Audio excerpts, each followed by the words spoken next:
भाजप निष्ठावंत तानवडे परिवारांनी घेतला हाती धनुष्यबाण। जनसंघाच्या काळापासून भाजपशी एकनिष्ठ असलेला तानवडे परिवार अचानक भाजपमधून बाहेर पडल्याने अक्कलकोट तालुक्यातील राजकीय वर्तुळात खळबळ उडाली आहे। वागदरी जिल्हा परिषद गटातून प्रवीण दत्तात्रय तानवडे यांनी आता शिवसेना शिंदे गटाकडून उमेदवारी अर्ज दाखल करून सर्वांनाच धक्का दिला आहे। अक्कलकोटचे स्वर्गीय माजी आमदार बाबासाहेब तानवडे यांच्यापासून तानवडे परिवाराने दीर्घकाळ भाजपशी एकनिष्ठ राहून राजकारण केले। आनंद तानवडे हे 3 वेळा भारतीय जनता पार्टीकडून जिल्हा परिषद गटात निवडून आलेले आहेत। यावेळी भाजपकडून उमेदवारी न मिळाल्याने तानवडे परिवार हातात धनुष्यबाण घेऊन शिंदे सेनेत दाखल झालेले आहेत।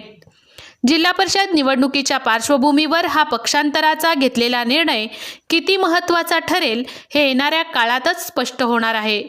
किरण कवडे, अक्कलकोट प्रतिनिधी, स्टार न्यूज सोलापूर।